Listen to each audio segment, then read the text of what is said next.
pagi. Hari ini kita bincang-bincang dengan salah satu partner saya yang benar-benar mengerti tentang masalah perbankan. Dia sudah profesornya, sudah ahlinya, dan dia juga salah satu wakil ketua di Koperasi Projori Domana. Tapi kalau tentang masalah perbankan dia sudah pakarnya. Nah, saya kenalkan beliau insinyur Pak Seno, yang beliau udah kayak keluarga, partner bisnis, partner curhat juga, terus partner segala bentuk. Memang kita bareng-bareng. Jadi hari ini saya akan banyak sharing-sharing nih Pak, kita share masalah tentang perbankan. Jadi gimana nih kalau masalah tentang perbankan? Maksudnya perbankan gimana? Jadi tentang perbankan, dari mulai Bapak bisa mengawali karir di perbankan sampai nantinya orang daya tarik masuk ke perbankan kah, ataukah tentang transaksi itu gimana nih Pak? Kalau perbankan kan sebenarnya memfasilitasi antara kebutuhan masyarakat, tapi dengan pakai aturannya pemerintah. Nah itu makanya suku bunga segala macam kan yang menetapkan Bank Indonesia, kan kita dari bank nggak bisa main ngatur bunga sekian, semua ada aturannya. Sebenarnya perbankan ini gimana ya? Menurut aku tuh membantu banget gitu loh. Walaupun sebagian kalangan menganggap itu riba, haram segala macam, tapi sebenarnya itu sangat membantu banget. Kalau suku bunganya itu rata-rata kurang dari 1% per bulan. Jadi sangat membantu banget kalau dikaitkan dengan usaha. Nah, maksudnya gini, kalau usaha lah kita ada margin 10%. Kalau cuma kehilangan 1% masih cuan dong sebenarnya gitu loh. Nah, kalau dihubungkan dengan riba sampai sih saya juga bingung riba di mananya gitu loh. Karena semua itu perbankan tuh ikutin aturan. Ada presentasi lah ya. Enggak ada aturan. Aturannya itu tuh ada dua belah pihak yang bersepakat kan. Kalau nggak sepakat ya jangan gitu. Kan nggak ada paksaan. Tidak ada transaksi juga ya. Kesepakatan. Terus kedua, disaksikan oleh orang yang berakal. Yang berakal tuh makanya ada namanya notaris kan. Dia membukukan semua transaksi kan, dari mulai besarannya, jangka waktunya, sampai jasanya. Nah itu kan udah ditulis semua. Nah terus ada yang pentingnya adalah ada etikat baik untuk menyelesaikan terutama dari pihak debiturnya gitu loh. Kalau nggak ada etikat itu mending jangan. Nah yang jadi masalah itu sebenarnya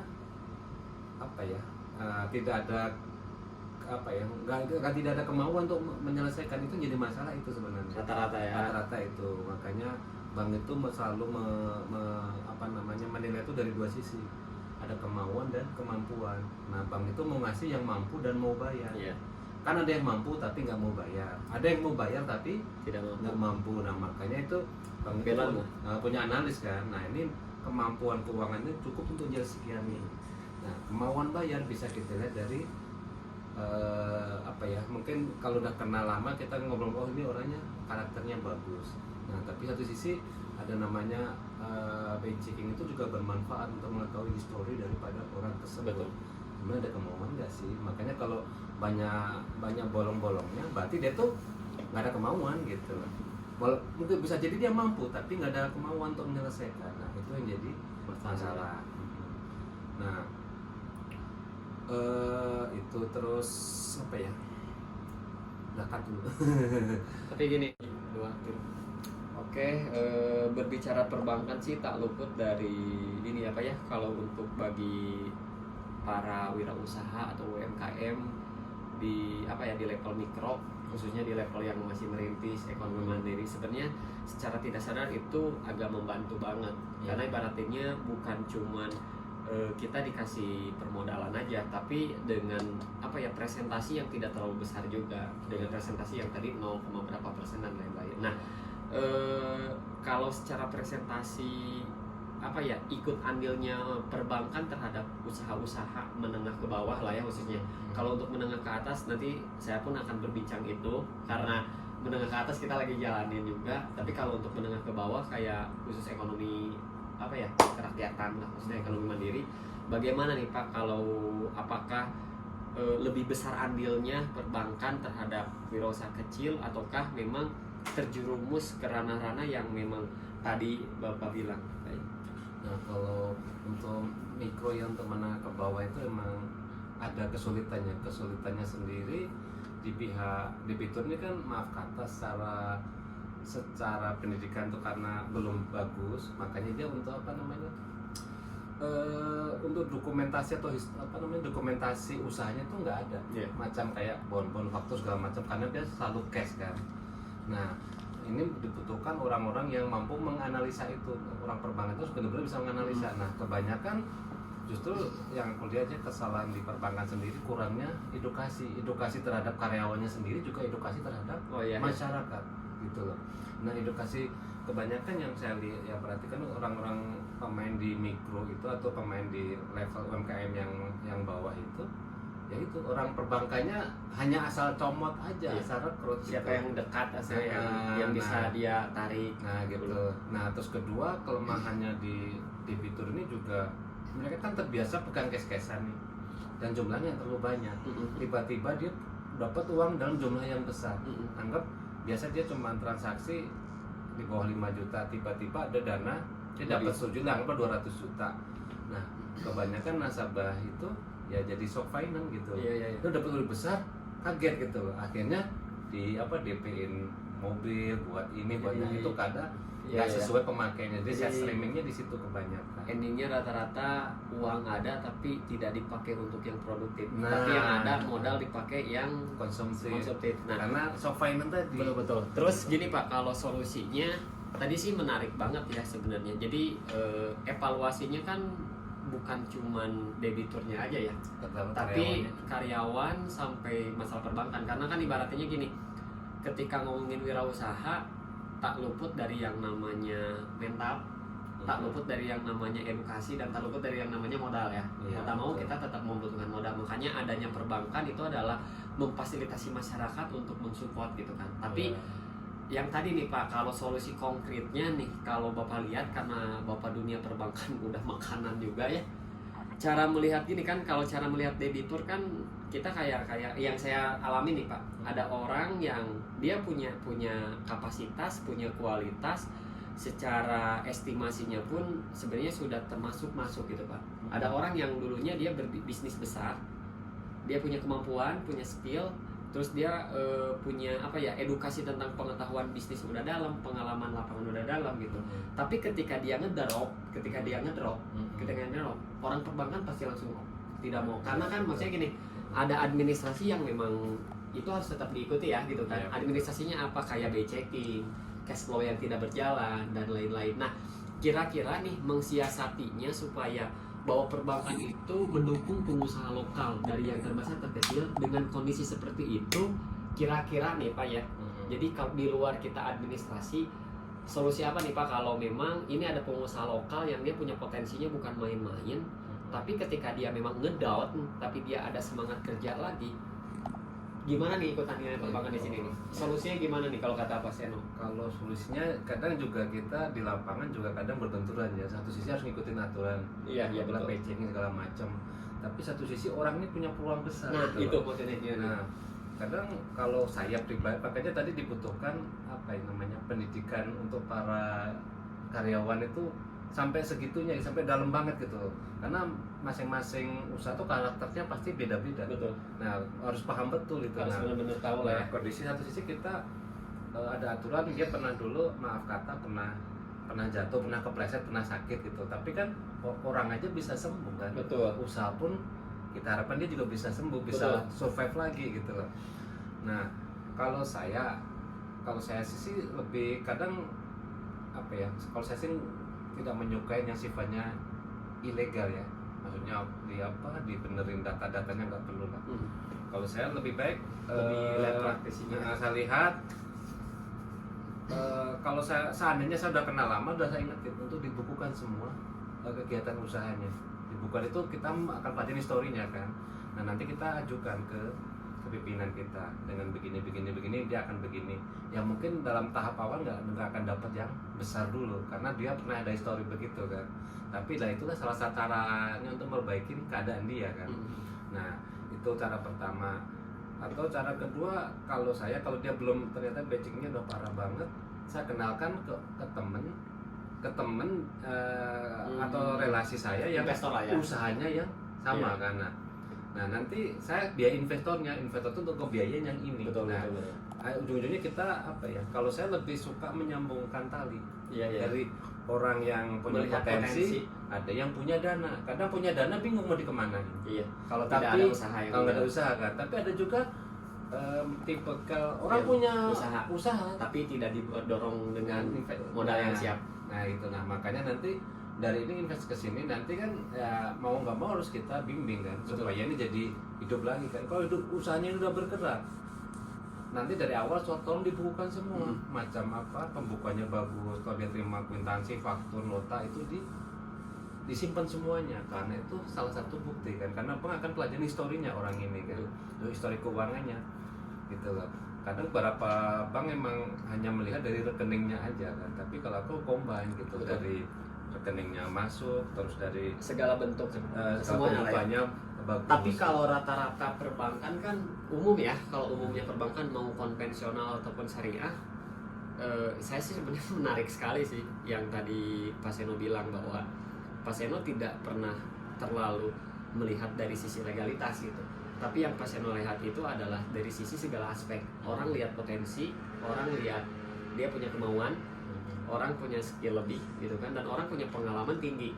Nah ketika sekarang secara pengadministrasian perbankan tidak ditopang, contohnya gitu kan, tidak ditopang, mungkin kalau Pak Seno kan ada problem solvernya ataupun solusinya, mencarikan jalur untuk ini orang karena tidak masuk ke ranah administrasi, mencoba jalur luar yang memang bisa mensupport gitu kan. Ya, nah betul. Mungkin nggak kalau apa ya, ini saran yang kalau buat saya pribadi sebagai wirausaha juga, ini sangat mendukung banget untuk pengusaha yang benar-benar dia merintis dari nol, mengerti bisnis dan lain-lain. Ketika menemukan investor yang bisa dalam tanda kutip mengerti, saling kompak, itu positif ya gitu. Mungkin nggak kalau pola pikir seperti ini bisa dibenturkan dan dibentuk untuk nantinya ke perbankan apapun gitu? Bisa. Karena kalau yang saya lihat kan seperti ini Pak. Saya pernah melakukan hal-hal yang seperti ini sudah tidak asing ya. Maksudnya sudah tidak asing. Kalau secara administrasi ngomongin masalah perbankan itu kan, kalau ngomongin peminjaman tidak jauh luput ada yang namanya agunan, cash flow kita berjalan, BI checking kita bagus, dan bisnis kita ada dan dilihat jelas. Maksudnya kalau secara pengadministrasian tak jauh dari itu. Nah kalau Pak Seno sendiri tadi saya lebih menarik lagi. Apa menariknya? Bapak bukan cuma melihat dari sisi itu, karena kalau dari sisi angka sekarang aja banyak yang kayak merubah-rubah data yang tidak dilirik, itu banyak mau bener nggak Pak? Kalau secara angka kan. Makanya tadi saya lebih menariknya Pak Seno lebih balance-nya kayak kuda hitam yang di tengah-tengah. Jadi lebih melihat masalah personality orang yang bisnis itu sendiri, melihat dari usahanya langsung, lihat dari karakteristiknya. Kalau memang ini balance dan kemampuannya memungkinkan, Pak Seno pasti cari orang untuk membangun dari budgetnya gitu kan, investasinya. Kan ada orang yang tadi investasi, dia punya duit banyak tapi bingung untuk dijalaninnya gimana. Ada juga orang yang dia bisa ngejalanin tapi tidak ada duit. Gimana sih membalance? Nah, kalau buat saya pribadi ini yang justru harus disupport oleh perbankan lain sebenarnya, yang seperti ini kalau kata saya bilang. Karena kalau yang seperti ini saya yakin sih lokalitas Indonesia pun untuk pengusaha lokal tidak akan kalah juga dengan pengusaha-pengusaha asing sebenarnya. Karena perbedaannya kan gini, kalau mindset pengusaha asing itu kan dia dalam berbisnis juga tidak melihat laba yang besar, tapi kita lihat omset yang besar kan. Kita lihatnya kuantiti yang banyak. Nah, mindset Indonesia ini kan sebenarnya agak sedikit melenceng ya kebanyakan. Makanya kan perbankan agak kritis banget. Jadi mungkin nggak solusi apa nih kalau kata Pak Seno bisa membalancekan yang tadi pola pikir Pak Seno untuk para pengusahanya, terus untuk para perbankannya dan para yang bikin aturannya gitu. Jadi apa nih yang solusi yang bisa menjadi sesuatu yang mungkin berpikir besar tapi memang kapasitas masing-masing ada. Iya. Tapi kita kalau untuk merubah aturan rasanya susah ya. Karena pasti negara juga pengen lindungin para investornya kan. Kalau semua kredit macet kan endingnya kan problem gitu lah. Tapi satu sisi itu yang penting itu adalah edukasi ke masyarakat, juga edukasi Heeh. para karyawannya, karena karyawan Betul. itu hanya memahamin hanya dalam bentuk apa, Hanya SOP SOP aja kan. tapi nggak memahamin ini gimana sih Turun di lapangan. Nah makanya saya sering kepikiran gini, jadi nggak jauh beda juga sih ngomongin perbankan dengan bisnis yang sedang saya jalani juga, mau pertanian atau apa. Rata-rata kan ada bantuan ini oke, tapi ketika di lapangan dia tidak mengerti tentang edukasi, bukan edukasi aja ya, tapi tentang karakteristik orang yang kerjanya. Berarti kan yang lebih penting itu kan solusinya, kalau saya sih yang tadi dapat ilmu dari Pak Seno juga, edukasi ini, pendidikan ini yang harus dibangun dulu kan. Iya. Dari mulai ya kayak pendidikan kejujuran, Iya. kayak pendidikan untuk kita strong dalam mengerjakan apapun, tetap optimis. Berarti kan pengusaha dengan perbankan harus balance-nya ya, kita harus ngobrol bersama, mencari solusi bersama, dan kita balance dalam segala aspek. Kan ada juga pengusaha yang selalu diatur tidak mau, Iya. endingnya kayak wah ini nggak enak. Tapi ada juga pengusaha yang memang terbuka total. Ada pengusaha yang kayak gimana, banyak kan yang kayak begitu. Makanya ya memang perbankan ini kalau kata saya sendiri juga sih ada supportnya juga sebenarnya. Karena kalau bagi Pak untuk kayak UMKM kecil sangat membantu ya bagi orang yang merintis, karena dia bingung modal, perbankan lah yang bisa ini. Bisa menjawab. Tapi memang tidak ribet juga ya kalau untuk masyarakat apapun dari kalangan menengah bawah untuk ada sistem peminjaman, perbankan tidak mempersulit itu kan. Ya, kadang perbankan itu banyak aturan-aturan. Banyak juga ya. Nah, makanya kalau untuk di level untuk merubah mindset itu kan susah. Apalagi sebagian dari kalangan kita itu begini kan. Justru saya tuh pengen gitu loh, bahwa apa ya, bahwa kita tuh harus apa ya, harus jago menjalin silaturahmi, juga menjaga komitmen kan. Terus satu sisi juga jangan hanya pandai menjudge gitu. Ini riba, tapi yang ngomong riba nggak pernah ngasih solusi. Iya. Padahal umat butuh permodalan karena dia Kesejahteraan lah ya. Nah, itu lagi saya pikir juga, mudah-mudahan nanti bisa kita kembangin di koperasi kita ini. Betul. Nah, yang kalau awal sih aku lebih suka menyambung talikan lagi orang-orang yang punya Betul. dana dengan orang yang punya kemampuan gitu. Intinya Nah, di itu balance balance baik. Nah, nanti si yang punya dana kan secara pemikiran udah lebih maju kan. Nah, dia bisa maintain nih. Kamu kalau segini tolong dibukukan. Nah, di pembukuan ini, nah kita pun coba si para pelaku UMKM itu juga cobalah mulai membuka rekening. Jangan segala sesuatu disimpan di tas, jadi susah trackingnya nanti gitu. Betul. Tapi kalau disimpan di bank terdekat aja, bebas bank apa aja. Dari situ nanti ketahuan. Nah, dari Dan situ, pengamanan juga ya. pengamanan. Nah, nanti dari situ lebih mudah untuk kita memasuk ke Iya, Pak. perbankan. Jadi masuklah tentang perbankan. Nah, kira-kira gini nih Pak, saya juga mau nanya sih sebenarnya. Saya itu memang kalau mau ngomongin usaha turun di bidang apapun udah pernah turun ya, maksudnya kayak properti dan lain-lain. Contoh kecil kita di properti aja ini Pak.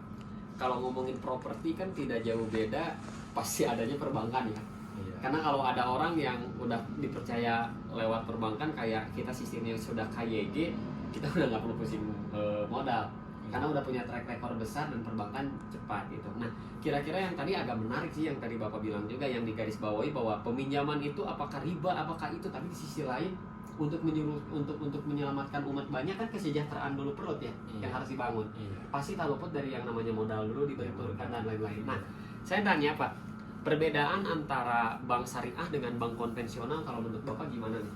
Cuma sebenarnya sih sama-sama aja ya, karena sebenarnya kalau syariah tuh Transaksi ya, kayak copy paste-nya konven, cuman dirubah. tapi transaksinya yang beda ya. Dirubah akadnya itu pertama.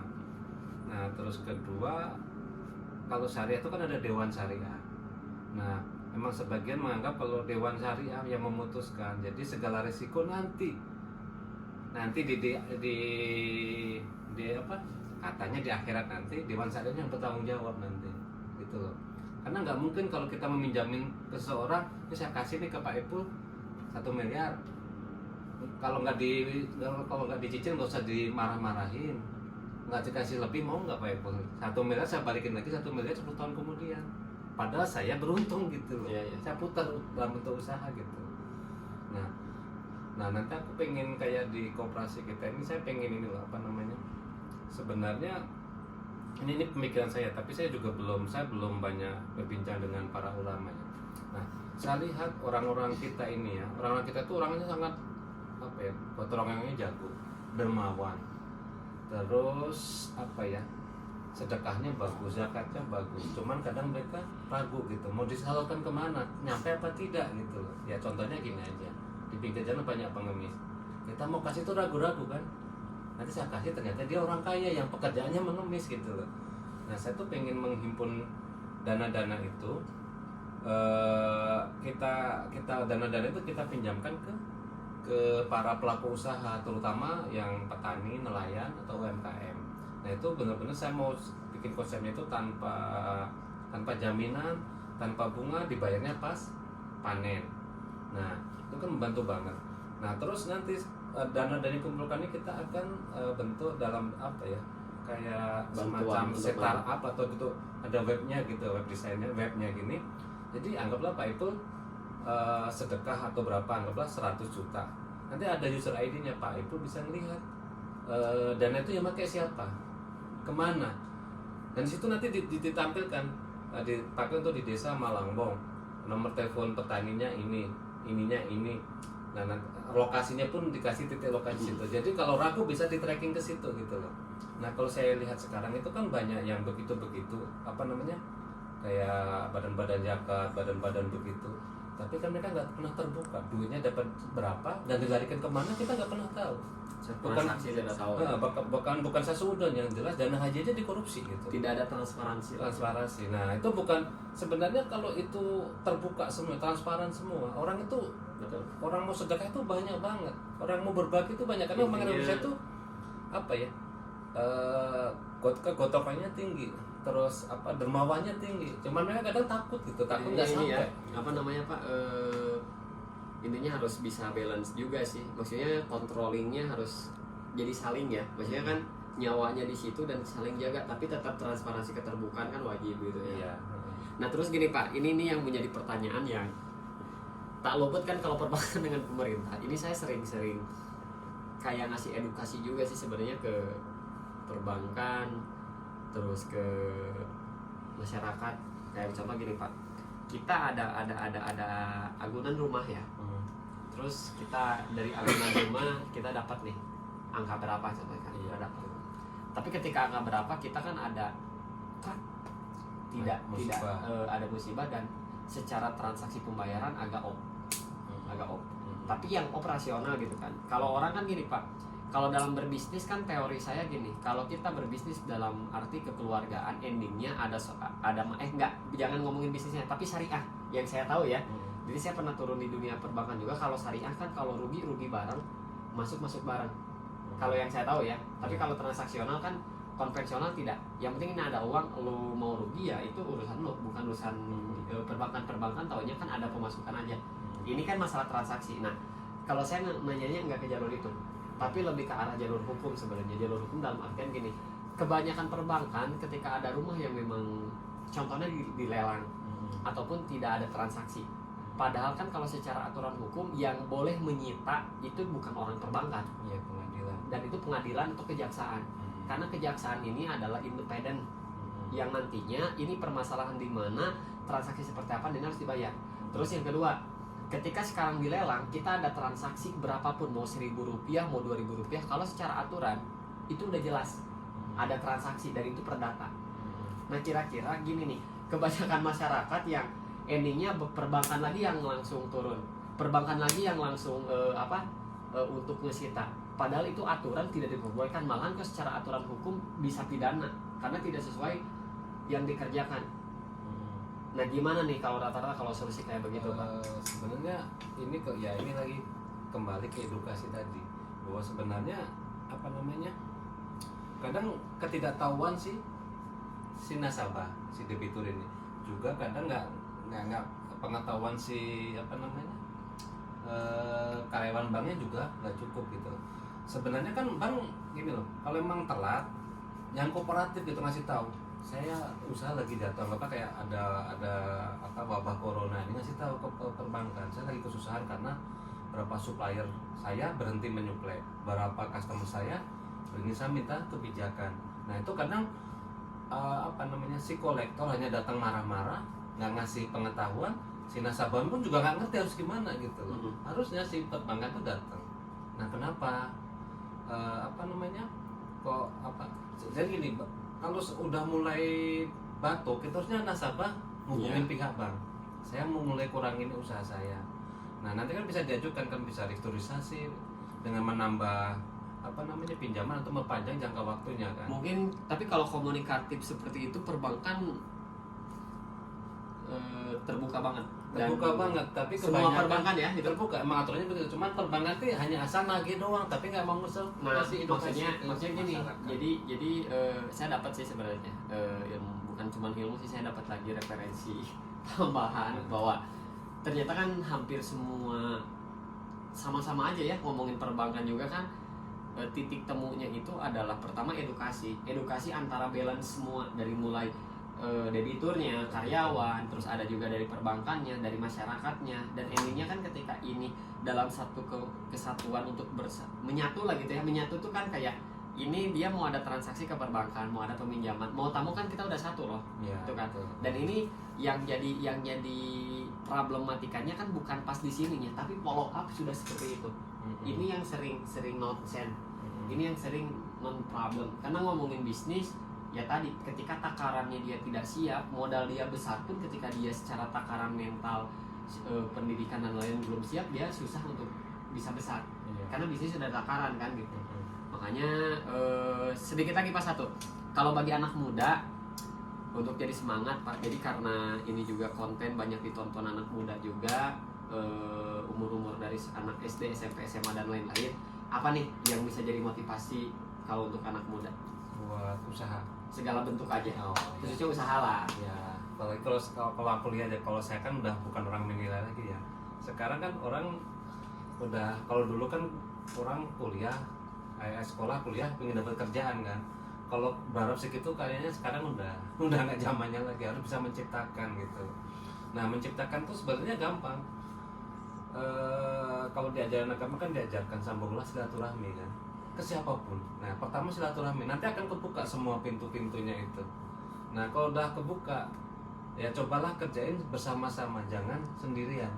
Saya berbagi, aku pengen buka apa nih, mau dagang jahe umpamanya.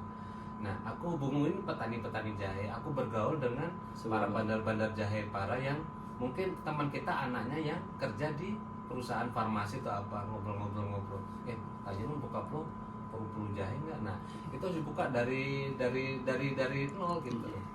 Nah itu, nah kalau nanti sebenarnya gini ya, kalau diajarnya gimana, kalau kita silaturahmi kan memperpanjang umur dan rezeki kita, itu memang itu betul. Intinya cuma satu, kok mau usaha itu silaturahmi. Aja, ya? Modal itu akan datang dengan sendirinya. Betul. Karena kalau kita sudah punya ide, punya konsep, terus orang yakin dan percaya dengan karakter kita, dia akan kasih ke modal. Nggak perlu perbankan lagi. Jadi memulainya dengan silaturahmi, ngobrol. Jadi jangan hanya sekarang ketemu cuma ngopi hahaha, nggak ada yang dikerjakan. Nah mulailah kalau bikin grup WhatsApp itu bergaul dengan orang-orang yang punya visi aja. Edukasinya ke depan aja. Nah ke depan ada berbaginya di situ. Mantap. Oke. Terus tadi satu ya mengenai apa namanya tadi, yang perbankan tadi, kalau macet gimana? Nah macet tuh lebih baik kalau udah mulai batuk hubungin. Jadi ada koordinasi dulu dengan perbankan. Yang penting komunikatif aja lah ya. Komunikasi, jangan menghindar itu Intinya aja. kalau pas ada problem apapun, jadi sebelum hari H kita udah koordinasi duluan. Nah, dan perbankan terbuka banget juga ya. Terbuka banget, perbankan pun juga harusnya mengedukasi kan. Tapi banyak tapi saya nanya juga, ada juga perbankan yang dia malahan pas belum hari H-nya malahan ada telat cuma sehari 2 hari, tapi gilanya minta ampun. Nah itu makanya dia sendiri karyawannya juga kurang dan edukasi. endingnya kan si debitur pun jadi tidak nyaman secara personalitinya, Ya, kan tidak nyaman, terus ketidaknyamanan bekerja juga, karena ibaratnya jadi saling curiga endingnya gitu kan. Jadi sebenarnya tetap ke edukasi apa ya, edukasi ya, sebenarnya edukasi aja, udah gitu ketemu semua kok. insya Allah ya ketemu. Oke lah kalau gitu mah, karyawan edukasi debitur udah siap. Pokoknya hari ini dapat sekali ilmu dari Pak Insinyur Pak Seno, salah satu ahli perbankan.